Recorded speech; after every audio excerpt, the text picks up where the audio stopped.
다 기립하셔서 하나님의 말씀을 보십니다. 출애굽기 40장 34절로 38절입니다. 출애굽기 40장 34절로 38절을 제가 한 절을 읽고 우리 찬양대에서 한 절을 읽고 성도님들이 한 절을 함께 봉독해 주십니다. 구약성경 145페이지가 됩니다.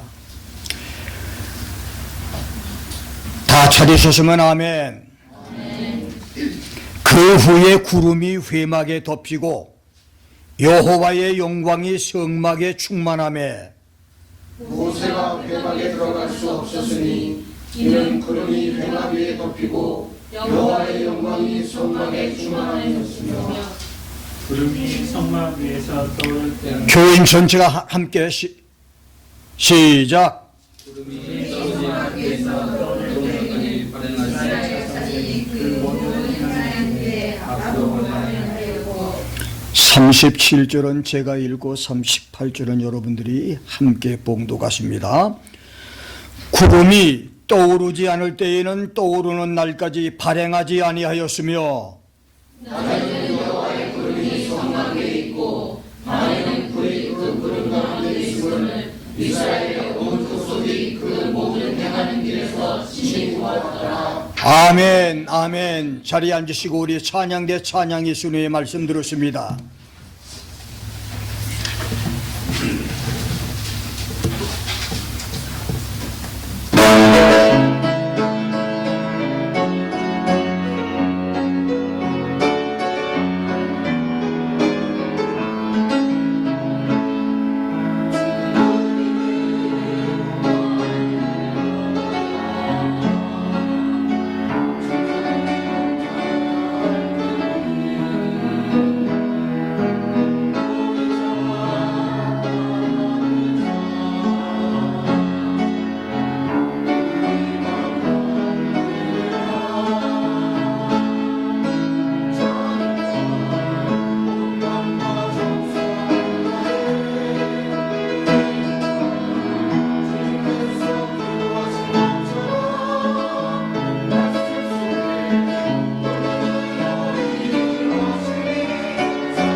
아멘.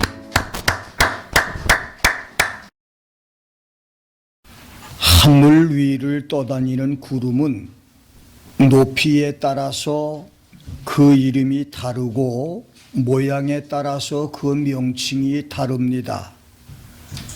지상에서 8km 이상 높이 떨어져 있는 높은 하늘 구름을 고공운이라고 말하고, 땅에서 3에서 7km 정도에 떠 있는 구름을 중공운이라고 말하며, 그 다음 지상 2000피트 상공에 떠 있는 구름을 저공운이라고 말을 합니다. 구름의 모양은 땅에서 볼 때도 천태만상이지만 여러분들이 비행기에서 그 밑에 떠 있는 구름들을 보면 별천지의 모습인 것을 우리가 알게 됩니다. 그 구름의 모양은 첫째로 새털구름이라고 말하는 곤운이라고 하는 구름이 있고, 뭉게구름이라고 부르는 고조군이 있으며, 세 번째는 충조군, 그 다음에 소나기 구름이라고 부르는 네 번째 정난운이라고 하는 구름들이 있습니다. 이처럼 저 하늘 위의 구름도 추나 추동, 철 따라 기후 따라 그 위치의 높고 낮음 따라서 천변만화의 그런 모습을 보여주는데, 이 구름은 우리와 밀접한 관계가 있습니다. 성경에는 구름에 관한 기사가 162번이나 기록되어 있습니다.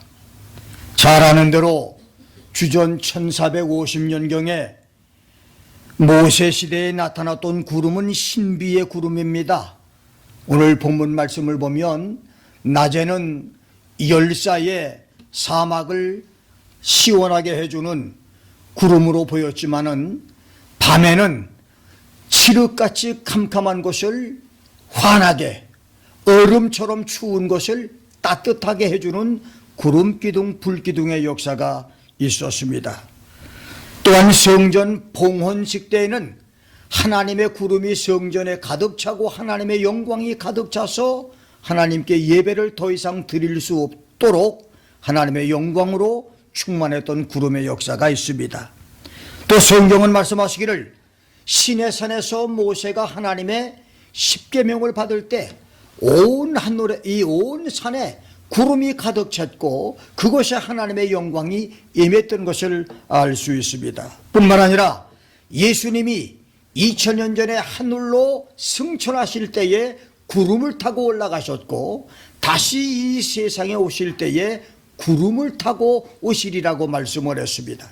구름의 역사는 가히 상상할 수 없을 정도로 많은 역사, 모양에 따라서 상황에 따라서는 다르지만 성경적인 구름은 이렇게 우리에게 놀라운 은혜와 축복의 상징이 되는 것입니다.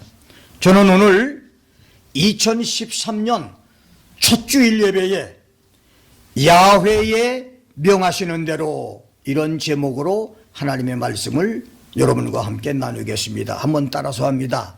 야훼의 명하시는 대로. 야훼의 명하시는 대로. 다시 한번 야훼의 명하시는 대로. 야훼의 명하시는 대로.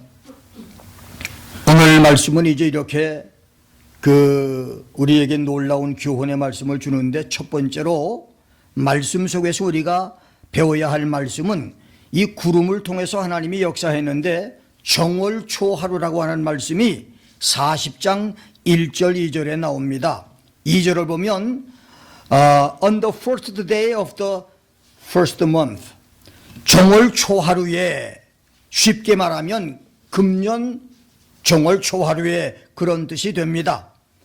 이 40장은 여러분들이 잘 아는 대로 1절부터 11절에는 정월초하루에 성막을 세운 후에 그 성막 아래 모든 기구들을 들여놓고 하나님께 기름을 발라서 거룩하게 하라고 하는 그런 명령이 있습니다. 그럼 12절부터 15절까지는 그 성막 안에서 일할 수 있는 아론과 그 아론의 자손들 제사장들에게 기름을 부어서 거룩하게 하라고 하는 말씀이 있습니다. 그 다음 26절부터 33절까지는 모세가 여호와의 명령하시는 대로, 하나님께서 명령하시는 대로 다 순종을 했다. According to all that the Lord commanded. 여호와께서 명령하시는 대로 이 모세와 이스라엘 백성들이 그대로 했더니 하나님의 영광인 구름 기둥과 불 기둥이 나타났다는 말씀인 것입니다. 여호와 하나님께서 명령하시는 대로 해야 됩니다. 신앙생활은 하나님이 명령하시는 대로 하는 거예요. 내 기분 내키는 대로 하는 게 아니고, 내가 원하는 대로 하는 게 아니고, 내 소원대로 하는 것이 아니고, 여호와 하나님께서 명령하시는 대로 따라가는 것이 진짜 신앙입니다. 야훼께서 명령하시는 그 명령 순종하는 것이 진정한 신앙이에요. 그 외에는 어떤 것도 진정한 신앙이 될 수가 없습니다. 놀랍게도 출애굽기에는 여호와께서 명령하시는 대로라고 하는 말씀이 무려 26번이나 나옵니다. 출애굽기에만. 그리고 출애굽기 40장에는 7번이 나오고, 나머지 다른 곳에 16번이나 나온다는 사실을 우리가 19번이나 나온 것을 알게 됩니다. 놀라운 일이죠. 여호와께서 명령하시는 대로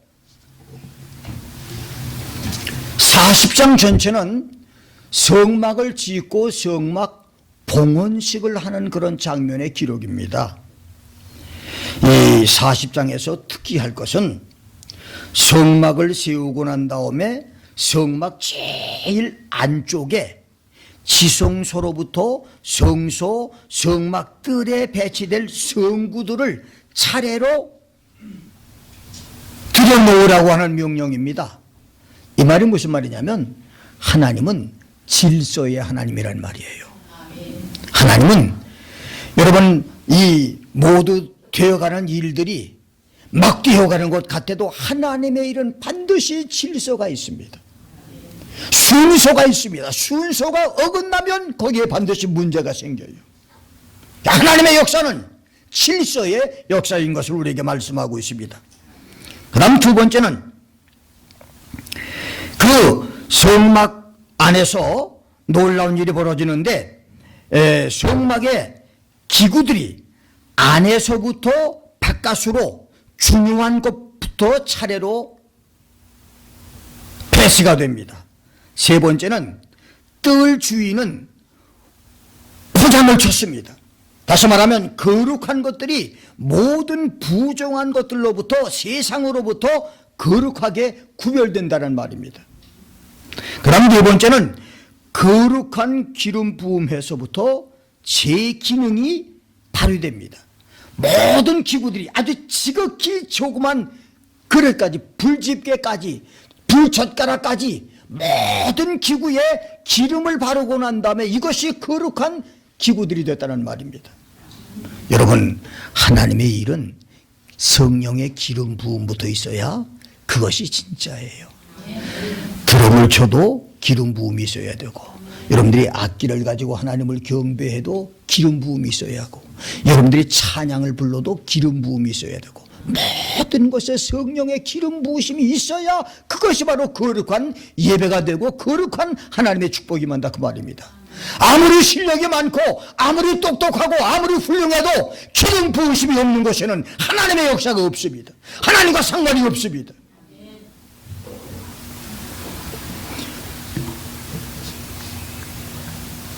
그 다음 다섯 번째는 가장 중요한 기구는 다 기름을 발라서 성별하게 하고 난 다음에 맨 마지막으로 사람을 성별했습니다. 사람에게 기름을 부었어요. 여러분, 하나님의 일꾼들이 거룩해져야 합니다. 잘 들으세요. 하나님의 일꾼들은 거룩해져야 하나님의 영광을 받으십니다. 저는 참 이번에 고맙고 감사한 것은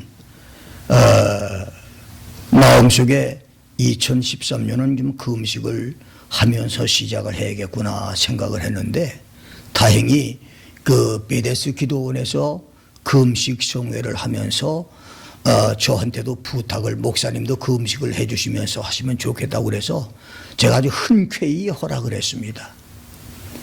제 계획으로는 나흘 동안 물도 마시지 않고 금식을 해야겠구나 했는데, 이틀을 물을 안 마시고 이제 금식을 했더니, 금식을 하고 난 다음에 이번에는 그 기도원에 꽉 차서요. 저 뒷자리까지 꽉 차서 성도들이 굉장히 많이 모였는데, 설교를 2시간씩 하고 그 다음에 통성기도에 안수기도를 하고 나니까 진액이 빠지더라고요. 막 그냥 자꾸 아버려져요. 그냥 설교만 하고 와도 힘든 일인데 그 사람들 다 안수해주고 성도들이 은혜 받게 하려고 하다 보니까 얼마나 진액이 빠지는지, 이틀을 하고 나니까 도저히 물을 안 마셔는 도저히 견딜 수가 없을 것 같아요. 그래서 물을 마시는데요, 이틀 부흥회 보통 마치고 나면 밤 11시 40분 거의 12시가 다 되더라고요. 이제 물을 마시고 이틀째 물을 마시는데, 이틀 부흥회를 마치고, 난 세상에 맹물이 이렇게 마시는 줄은 평생 처음으로 그렇게 물이 맛있더라고요. 물이 막 달아. 얼마나 물이 맛있는지. 여러분들은 물 마시는 거 아세요? 물이 그렇게 맛있더라고. 그냥 물이. 얼마나 맛있는지. 물이 마치 꿀맛 같더라고요. 나흘 동안 이제 이 금식을 하고 이틀은 물을 안 마시고 이틀은 물을 마시고 집회를 마치고 왔습니다만, 고마운 것은 금식을 하면서 내 영혼이 깨끗이 하나님 앞에 드리게 되고, 우리 주기도문교회 성도들과 함께 2013년을 정결한 마음으로 거룩함으로 하나님께 시작을 할 수 있다는 것이 얼마나 고맙고 감사한지. 오늘 첫 예배 아니에요? 이 거룩하게 하나님께 예배드리는 이것이 얼마나 고맙고 감사한지. 이게 바로 주님께서 원하시는 겁니다. 이 출애굽기 40장은 성전 기구의 모든 기구들 하나하나에 기름을 부어서 다 거룩하게 하고 난 다음에 마지막으로 하나님의 종들을 기름 부어서 거룩하게 하나님께 드렸어요. 이것이 바로 순서란 말입니다. 여러분, 우리 교회는 거룩함으로 이 2013년을 시작해야 됩니다. 여러분의 사역을, 여러분의 사명을, 여러분의 삶을 거룩하게 시작을 해야 이 2013년이 하나님의 영광이 넘치는 한 해가 될 줄 믿습니다. 여호와께서 명하시는 대로, 하나님이 명령하시는 대로 했다 그 말입니다. 이게 중요한 거예요. 우리 한번 따라서 합시다. 2013년을 하나님이 명령하시는 대로 살자. 다시 한번 눈 바짝 뜨고, 설교는 귀로 듣는 것이 아니고 눈으로 들어야 돼요. 제 눈을 쳐다보시고 여러분 눈에서 불꽃이 튀어야 합니다. 자, 눈 바짝 뜨시고 2013년을 여호와께서 명하시는 대로 살자. 여러분 주보에 보시는 대로 우리 2013년도의 표가 그래서 말씀과 동행하는 성도입니다. 하나님이 명령하시는 대로 살자. 하나님이 명령하시는 대로 우리의 삶을 살자.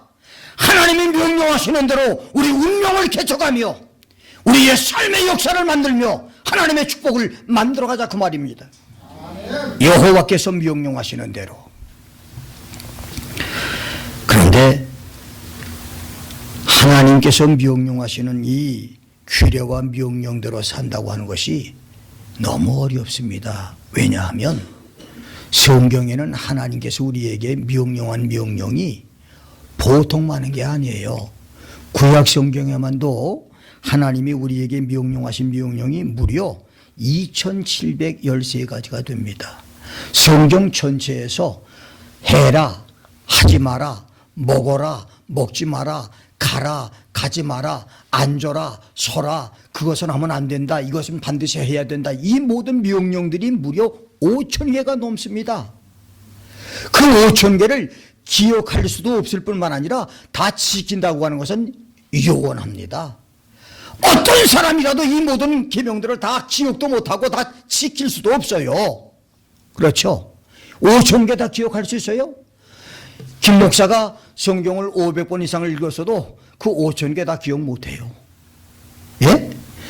여러분, 하나님이 명령하시는 명령 100가지만 하면 얘기하면 100가지 다 얘기할 수 있겠, 5,000가지 말고 100가지만 말한다면 할 수 있겠어요?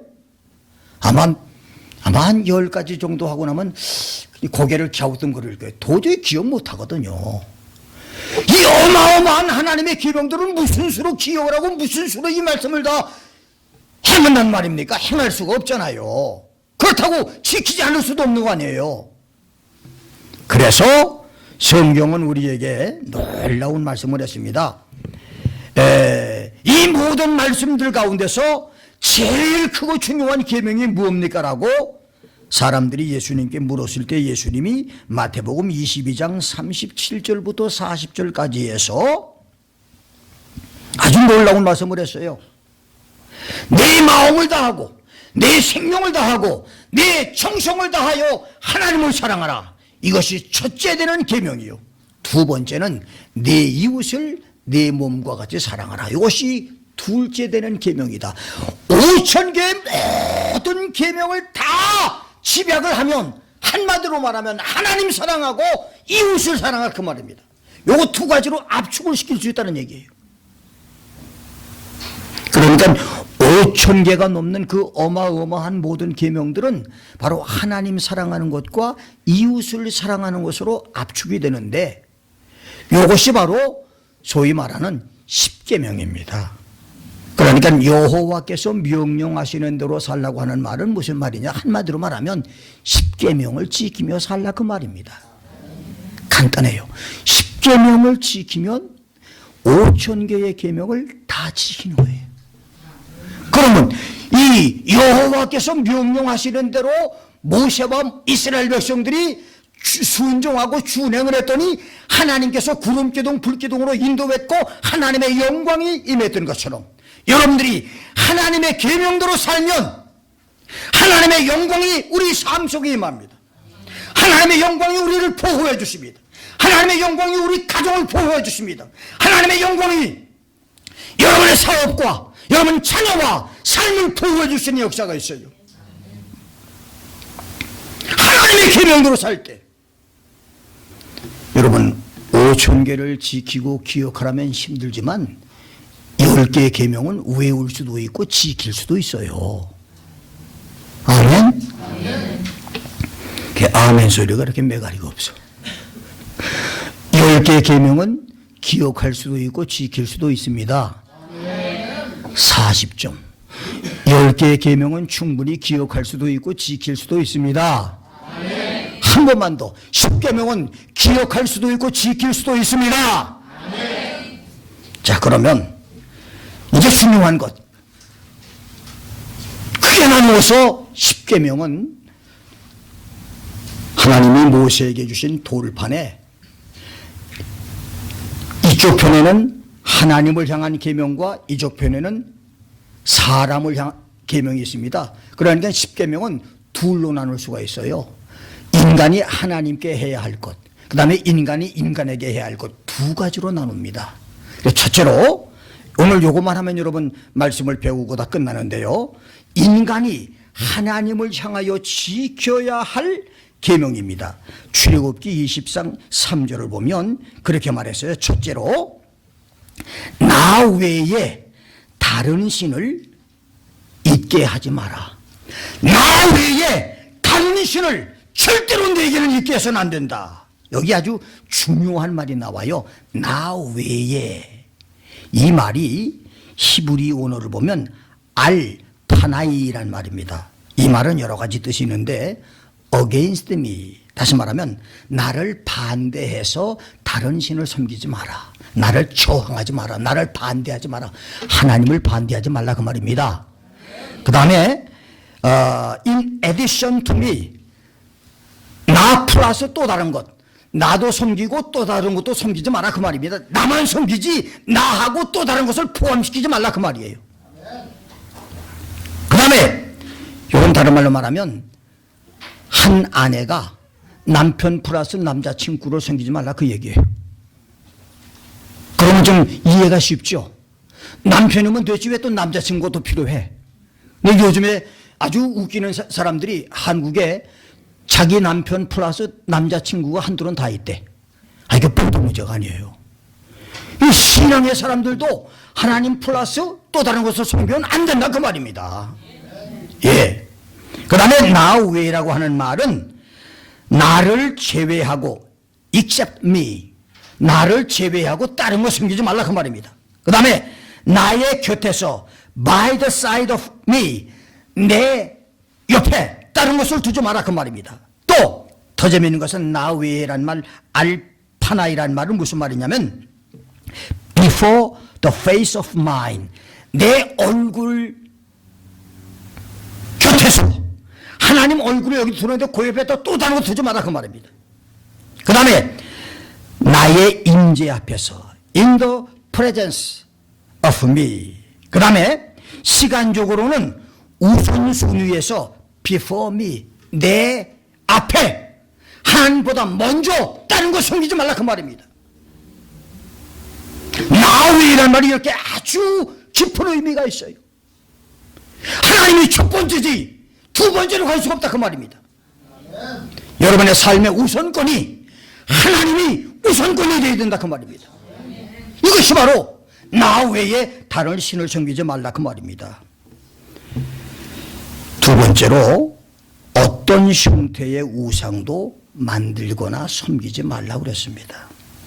여러분, 우상 숭배는 금과 은과 동철 목상의 이교적인 우상과 마리아 숭배, 십자가 숭배, 성자 숭배 등 기독교적인 그런 우상 숭배도 있습니다. 그래서 무신론적 우상 숭배와 유신론적 우상 숭배가 있습니다. 교회 밖에 우상 숭배가 있고 교회 안에 우상 숭배가 있습니다. 여러분들은 교회 밖에 우상 숭배는 하지 않지만 오늘 여러분들이 잘 알아야 할 것은 자칫 잘못하면 교회 안에 우상 숭배를 섬길 수 있다고 하는 사실을 잘 명심해야 됩니다.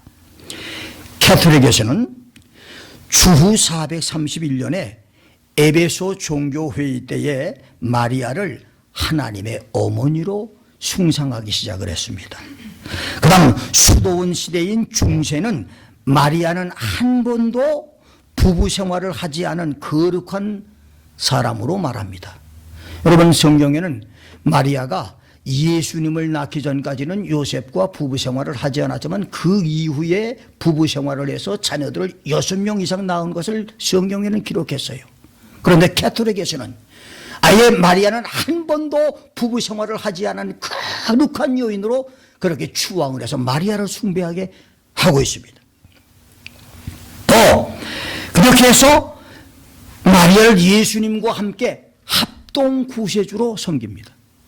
예수님만 구세주가 아니고 마리아도 구세주라는 거예요. 이게 보통 문제가 아닙니다. 그 다음에 1854년 12월 8일에는 마리아의 무죄설을 선포했습니다. 마리아는 아예 원죄가 없는 사람이다. 하나님과 똑같은 사람으로 만들어버렸어요. 그래서 캐톨릭에서는 마리아를 하나님처럼 섬기고 하나님 어머니로 섬깁니다. 이게 바로 교회 안에서 교회적인 우상숭배예요. 그 다음에 이 우상숭배의 영적 의미는 잘 아는 대로 탐심이라고 말했습니다. 여러분, 예수 믿는 성도들이 욕심을 가지고 탐심을 갖는 것도 우상숭배란 말이죠. 어떤 종류의 탐심이라도 이것은 우상숭배입니다. 이러한 우상숭배를 나 외에 다른 신을 섬기지 말고 그 다음에 네 앞에 어떤 형태의 신도 만들지 말라 그 말입니다. 오직 예수, 오직 하나님, 이것만 섬기는 것이 바로 성도가 해야 할 일입니다.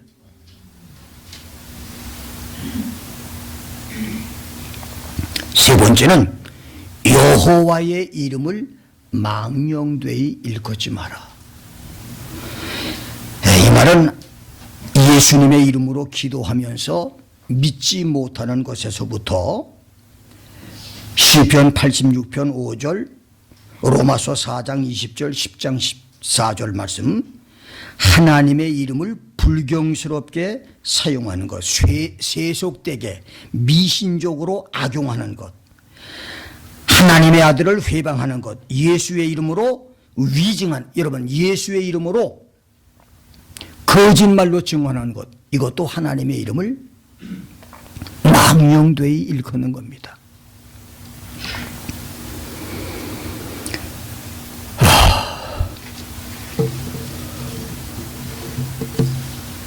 주일인데 교회 안이 따뜻하니까 좀 졸린 모양이죠.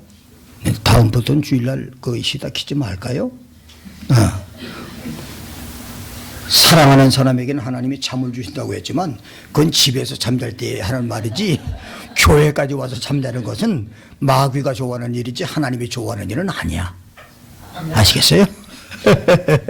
그러니까 이 예배 시간에 졸지 말고 바짝 차리고 하나님 말씀 들어야 돼요. 할렐루야. 네 번째로 하나님이 원하시는, 하나님을 향한 백성들이 지켜야 할 일이 뭐냐면, 잘 들으십시오. 안식일을 기억하여, 주일을 기억하여 거룩하게 지켜라.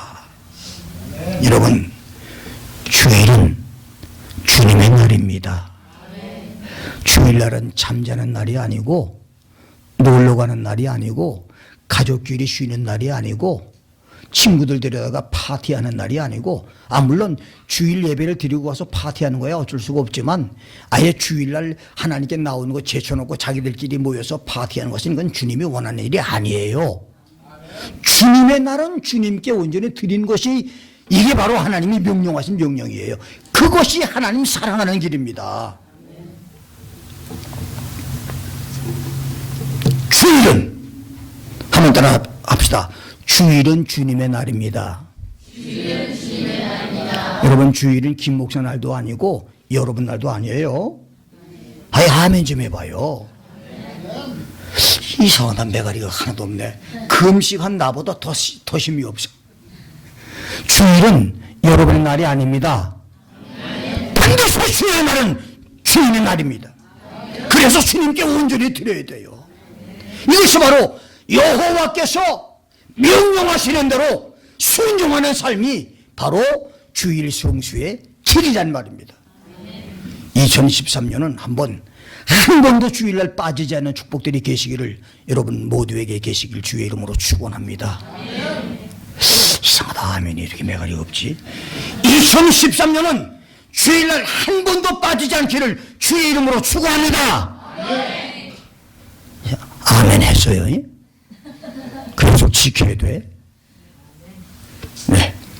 그 다음에 두 번째로 이 네 가지 계명이 하나님을 사랑하는 계명이고, 그 다음에 나머지 6 계명이 사람을 사랑하는 계명입니다. 요 2개를 잘 지키면, 이 10개를 잘 지키면 여호와의 영광이 우리와 함께하고, 여호와의 영광이 내가 하는 모든 일에 함께해 주시고, 구름기둥 불기둥의 인도가, 성령의 인도가, 강한 역사가 우리 삶 속에 구체적으로 역사하는 역사들이 일어나게 됩니다.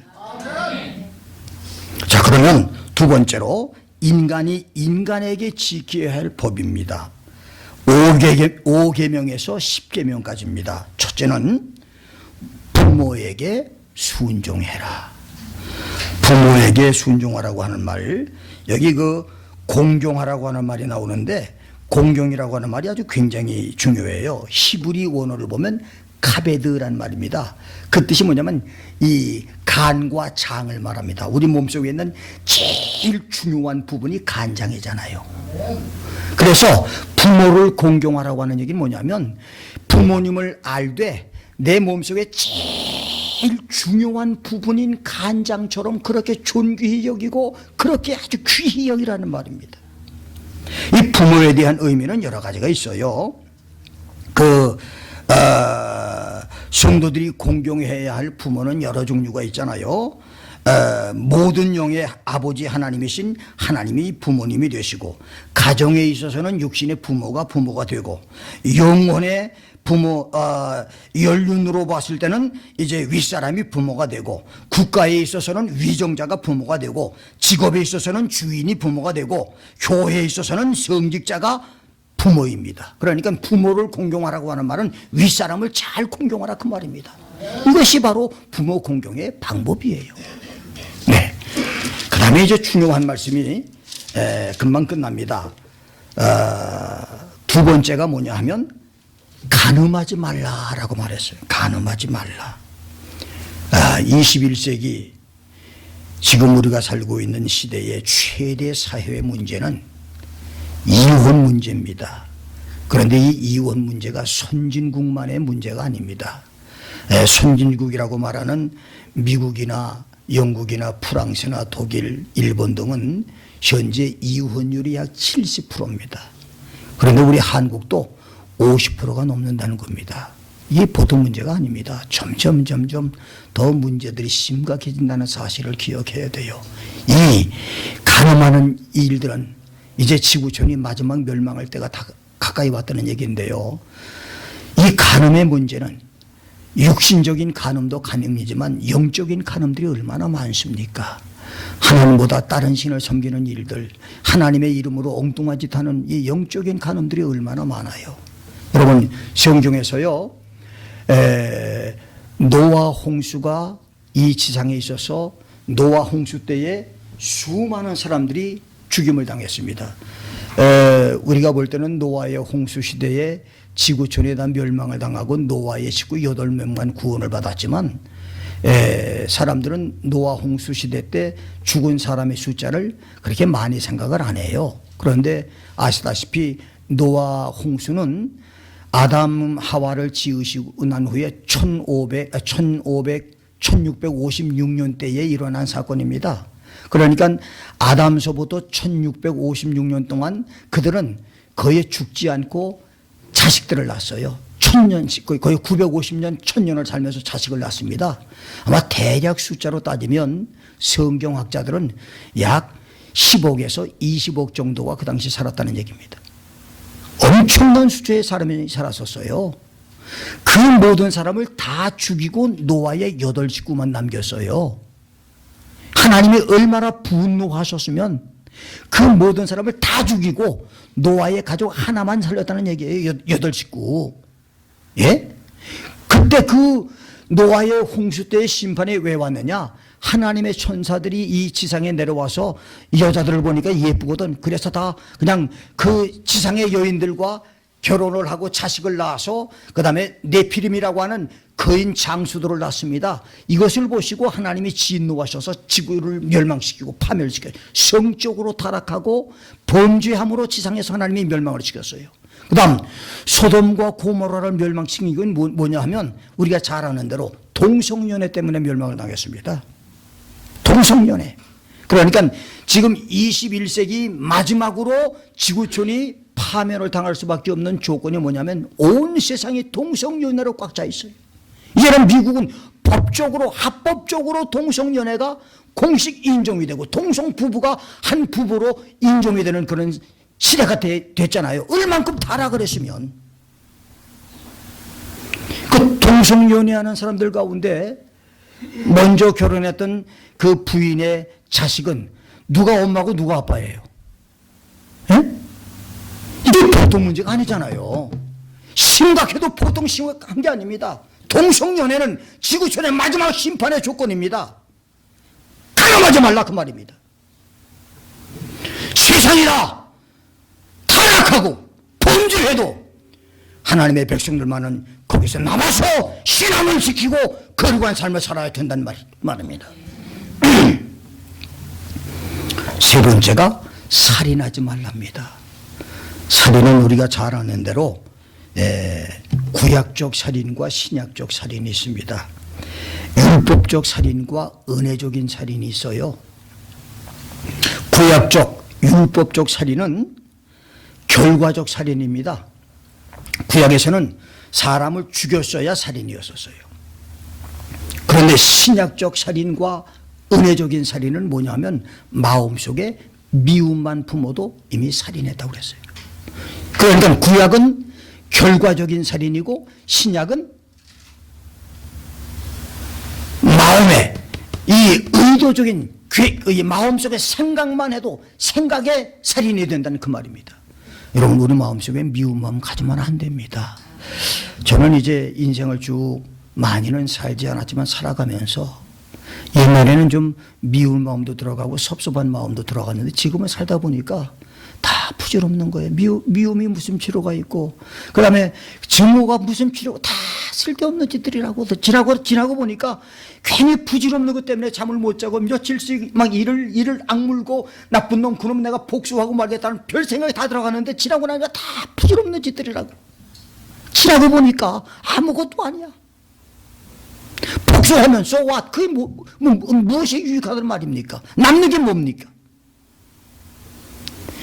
살다가 보니까 그래서 이제 전혀 마음속에 원한이나 그 마음속에 미운 마음이나 그런 생각을 아예 가슴에 담을 필요도 없고 그 자체가 귀찮아. 이제는 주님과 나와의 관계 이것까지도 지금 내가 하나님 앞에 부끄럽고 이것만도 지금 죄송한데 그 미운 마음을 왜 여기다 또 품고 있어요?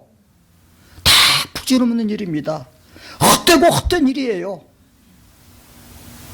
다 미운 마음들 우리 2012년으로 다 씻어버리고 우리 마음 넓은 마음 품으십시다. 조금 서운해도 그럴 수도 있지 뭐. 그러고 지나가요. 얼마나 편안해요. 그냥 눈에 막 쌍심지를 켜고 실수하는 것만 쳐다보고 그것도 잘못했다, 그것도 잘못했다, 그것도 잘못했다, 넌 나쁜 사람이다. 이쯤 되고 나면 그 사람 참 좁은 사람이에요. 어떻게 그렇게 살아요 인생을. 네? 좀 넓은 마음을 가지고 살면 얼마나 편안하고 좋습니까? 그런데 이 살인이 남을 죽이는 살인, 이상하게 그 2012년 마지막에서부터 2013년 들어오자마자 지금 이 미국 각처에서 총기 사건으로 이 사람을 많이 죽이는 사건들이 일어나고 유럽 이 중동아시아에는 테러 사건으로 막 그냥 끊임없이 살인 사건들이 일어나고 있는데요. 이런 살인뿐만 아니라 자기를 죽이는 자살도 살인입니다. 아시겠어요? 자기 자신을 죽이는 것도 사실 살인이에요. 점점 더 살인이 많습니다. 우리 한국은 현재 살인율이 하루에 평균 20명 이상이래요. 대단한 일입니다. 얼마나 많은 사람이 자살을 해요. 이 자살하면 지옥 가는데 그걸 생각지 못하고 사람들이 자살을 해요. 살인하지 말라. 그러니까 그 이웃을 사랑하는 방법 가운데 하나가 뭐냐면 살인하지 말아야 돼. 이웃을 죽이고 이웃을 미워하지 않을 뿐만 아니라 나 자신도 죽이지 말아야 됩니다. 여러분들은 한 분 한 분이 존귀한 사람들입니다. 하나님이 이 세상에 보낼 때 존귀하게 보내셨어요. 정말 귀하게 보내셨습니다. 잘 살아야 됩니다. 멋있게 살다가 가야 합니다. 의미 있게 살다가 가야 됩니다. 그렇게 살라고 보내셨어요, 여러분. 그런데 날마다 자기를 학대하고 자기를 증오하고 자기 자신을 비하하고 사는 것은 사실 일종의 정신적 살인이에요. 그것도 없어야 돼요. 그 다음 네 번째가 도적질하지 말란 겁니다. 도적질하지 말라고 하는 것 아주 굉장히 중요한 말씀인데요. 잘 들으세요. 도적질하는 것은 하나님의 시간과 하나님의 날을 도적질하지 말아야 됩니다. 그러니까 주의 날을 도적질하지 말아야 돼요. 이상하다고 아멘 소리가 내가 소리를 질러야 여러분도 좀 아멘 소리가 커질까?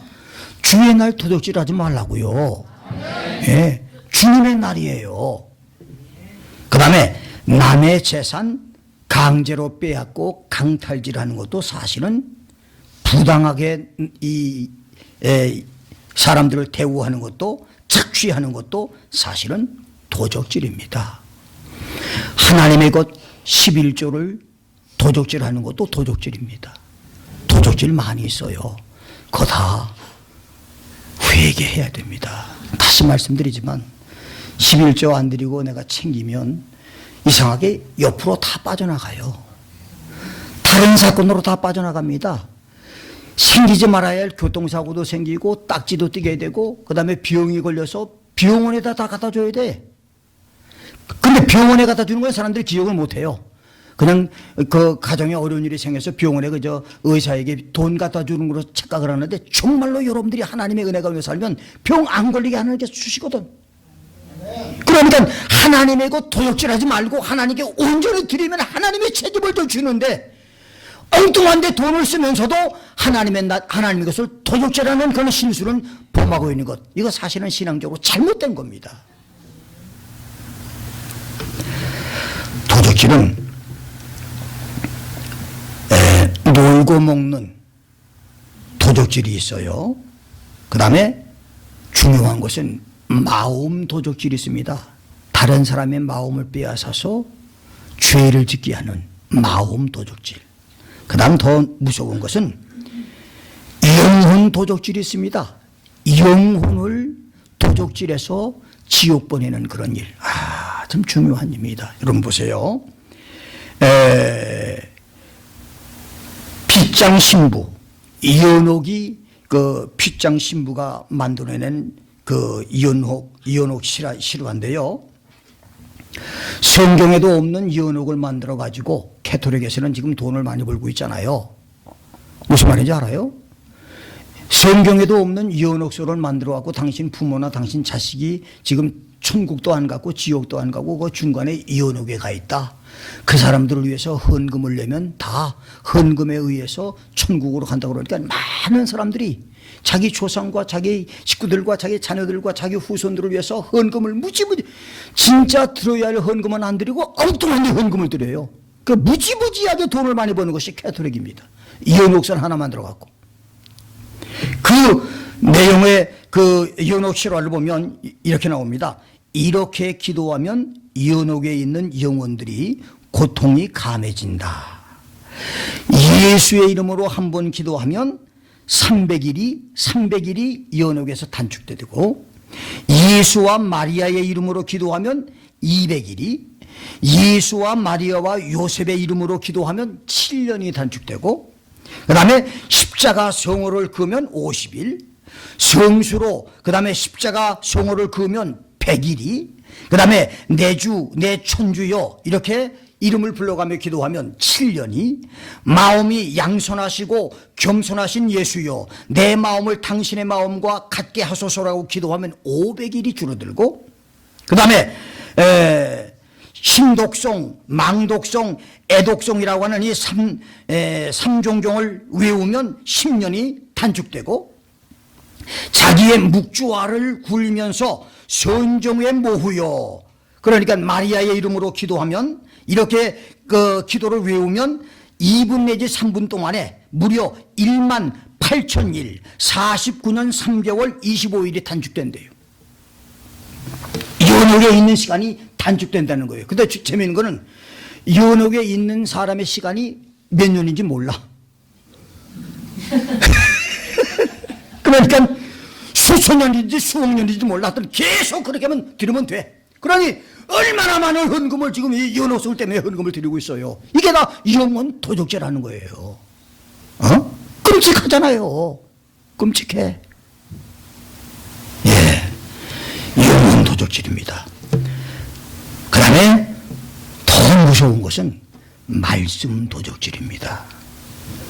예레미야 23장 30절부터 32절, 14장 15절 16절을 보면 하나님의 종들이 하나님의 말씀을 남발하고 사용하여, 자기가 하나님께로부터 받은 계시도 아닌데 하나님이 내게 명령했다고 하면서 하나님의 계시로 말을 해요.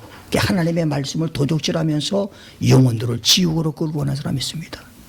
오늘 많은 사람들이, 특별히 은사자라고 하는 사람들이 은사 받았다고 계시 받았다고 하면서 주님이 내게 말씀하기를 당신 이거 하라고 그랬다고, 이렇게 해서 얼마나 많은 사람을 미혹해서 얼마나 많은 사람을 영혼을 도둑질하는 일이 많다는 사실을 성경은 말씀하고 있습니다. 자, 두 가지만 놓고 끝냅니다. 다섯 번째가 내 이웃에 대하여 거짓 증거하지 마라. 그러니까 그 이웃을 향해서 그 없는 말 만들어내지 마라 그 말입니다. 얼마나 많은 사람들이 너무 쉽게 남의 얘기를 그냥 쉽게 만들어냅니까? 다 야단 맞을 일을 아주 스스럼 없이 양심의 가책도 없이 쉽게 이야기를 해요. 내 이웃에 대해서 거짓 증거하지 마라. 마지막으로 내 이웃의 소유를 탐내지 마라. 이웃의 것 탐내지 말라 그 말입니다. 네? 이웃의 아내와 남편과 남종과 여종과 소나 나귀나 이웃의 소유를 탐내지 마라. 이것이 바로 이웃을 사랑하는 방법입니다. 이상하잖아요. 남의 거 보면 내 거보다 그게 더 좋게 보이잖아. 예? 더 커 보이고 더 아름다워 보이고 더 귀해 보이고 더 값어치 있게 보이잖아. 그렇게 자꾸 탐을 내는 거예요. 이 탐내는 것 때문에 죄를 짓습니다. 돈과 명예의 탐심 또는 아합처럼 재산의 탐심, 어리석은 부자처럼 긁어 모으기만 하는 그런 탐심, 가룟 유다처럼 예수님을 은 30냥에 여러분 그렇게 위대한 예수님을 은 30냥밖에 안 보였어요. 이 탐심이 들어가니까 그렇게 되는 거예요. 아나니아 삽비라는 사람들에게 칭찬 듣고 싶어서 몰래 헌금을 숨겨두고 헌금 많이 낸 것처럼 자랑하다가 결국은 죽음을 당하잖아요. 헌금 드리고 죽었어요. 차라리 안 드리고 그냥 먹고 사는 게 낫지. 헌금 드리고 왜 죽어요 그래? 어? 이렇게 탐심이 사람을 멸망시킨다 그 말입니다. 자, 결론입니다. 한번 따라서 합시다. 여호와께서 명하시는 대로 새해를 살아가자. 이 2013년 여호와 하나님이 명령하시는 대로 하나님을 사랑하고 이웃을 사랑하는 이 고귀한 사랑과 고귀한 계명들을 지키며 살 때에 여기 출애굽기 39장 이후 40장에서 이 여호와의 영광이 나타나서 이스라엘을 그 성막 봉헌식과 함께 정월 초하루에 성막 봉헌식을 하고 난 다음부터 40년 동안 이스라엘 백성들은 구름기둥, 불기둥으로 인도를 받았고 모든 원수들에게서 보호를 받았고 먹을 것, 입을 것, 마실 것, 잠잘 것 모든 것을 공급받았고 이김의 역사만 계속됐습니다. 이 2013년이 여러분 삶 속에서 야훼가 명령하신 대로 삶으로 말미암아 이김의 역사, 흉통의 역사, 잘해주시는 역사, 도우시는 역사, 붙잡아주시는 역사들이 우리 모든 삶 속에 충만히 계시기를 주의 이름으로 축원합니다. 기도합니다. 우리 한번 3분 동안 함께 통성으로 기도합시다. 하나님, 여호와 하나님이 명령하시는 대로 살기 원합니다. 내 인간의 모든 욕심을 다 버리게 해주시고 탐심을 버리게 해주시고 말씀 안에서 승리케 해주시고 말씀 따라 사는 역사를 허락해 주시옵소서. 우리 한번 통성으로 기도하겠습니다.